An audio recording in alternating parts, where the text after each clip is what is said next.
Welcome to Telangana వెలుగు. ప్రస్తుతం మనతో పాటు షాద్ నగర్ ఎమ్మెల్యే వీర్లపల్లి శంకర్ గారు ఉన్నారు. సో గత కొన్ని రోజులుగా కూడా జూబ్లీహిల్స్ నియోజకవర్గంలో వారు డోర్ టు డోర్ క్యాంపెయినింగ్ కూడా చేయడం అనేది జరుగుతుంది. సో శంకర్ గారు, ఏ విధంగా ఉందండి పరిస్థితి? ఇక్కడ చూసుకున్నట్టయితే మరొక 8 రోజులు మాత్రమే సమయం కూడా ఉంది.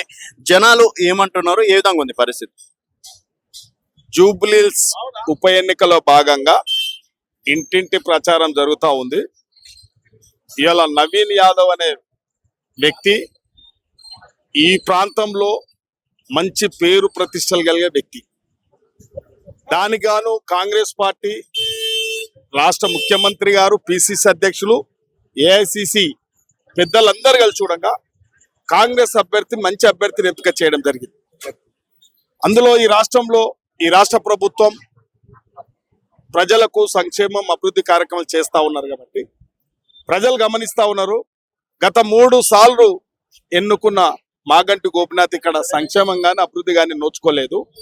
ప్రజలు తిరస్కరిస్తూ ఉన్నారు కాబట్టి ఈ నవీన్ యాదవ్ స్వచ్ఛంద సేవ కార్యక్రమాలే తప్పకుండా ప్రజలల్లా ఎప్పుడు అందుబాటులో ఉంటూ ప్రజల సమస్యల మీద పోరాటం చేసుకుంటూ ప్రజలకు అండగా ఉండే వ్యక్తి కాబట్టే కాంగ్రెస్ పార్టీకి సునాయాసంగా ఇలా విజయం సాధించబోతా ఉంది. ప్రజలకు ఒక నమ్మకం వచ్చింది. యువకుడు నవీన్ యాదవ్ గారు ఈ రాష్ట్ర ప్రభుత్వం 3 సంవత్సరాలు ఉంటుంది. రాష్ట్ర ప్రభుత్వానికి అండగా ఉంటే ఇలా నవీన్ యాదవ్ ఎమ్మెల్యేగా ఈ ప్రాంత సమస్యలు తీరుస్తాడు. అన్ని అభివృద్ధి కార్యక్రమాలు కుట్టుబట్టిపోయినాయి.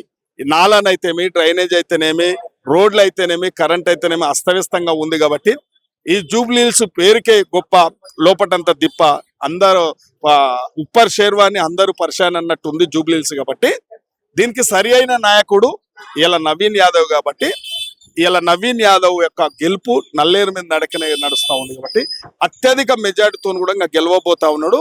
ప్రజలు ఆయనకు బ్రహ్మరథం పడతా ఉన్నారు. ఓటర్ మాషాయిలు ఎక్కడ తీసినా మా పిల్లవాడు, మా బిడ్డ, మా కళ్ళ ముంగల పెరిగిన బిడ్డ, మావాడు, మా ఇంటి సభ్యుడు, మేము ఎమ్మెల్యేగా గెలిపించుకుంటాం, తప్పకుండా అసెంబ్లీలో మా యొక్క సమస్యల మీద పోరాటం చేస్తాడు. కాబట్టి ఒక నమ్మకంతో ఈ రాష్ట్ర ప్రభుత్వం మీద ఒక నమ్మకం, కాంగ్రెస్ పార్టీ మీద ఒక నమ్మకం, అభ్యర్థి మీద ఒక నమ్మకం కాబట్టి పూర్తి స్థాయిలో వారికి అండదండగా ఉంటాం, అన్ని విధాలు అండదండగా ఉంటాం, భారీ మెజార్టీతో గెలిపిస్తామనుగుణంగా ప్రతి ఓటర్ మాట్లాడి చెప్పడం జరుగుతుంది. అయితే ప్రతిపక్షాలు వివిధ రకాలుగా నవీన్ యాదవ్ గారి పైన వ్యక్తిగతంగా కూడా కొన్ని కామెంట్స్ చేయడం అనేది జరుగుతుంది కదా, దాన్ని ఏ విధంగా చూస్తారు? వల్ల నవీన్ యాదవ్ యొక్క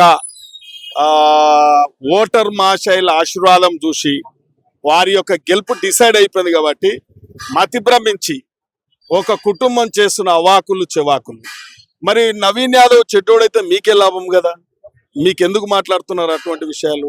నవీన్ యాదవ్ ఇంటిని తట్టినప్పుడేమో మంచోడు, నవీన్ యాదవ్ మీకు పోటీగా నిలబడ్డప్పుడు చెడ్డోడు. అంటే వారు చేసే సంసారం ఇంకోటి చేస్తే వ్యభిచారం. ఇది ప్రజలు 10 ఏళ్ళు చూసిర్రు నాయన, మిమ్మల్ని వెలివేసిర్రు. మీకు ప్రజాస్వామ్యంలో ఇక మీకు అధికారము కల్లా మీ అభ్యర్థి గాడు ఇవ్వడు గాని ఇవాళ సింపతి ఏం సింపతయ్యా? కంటోన్మెంట్ ఏమైంది?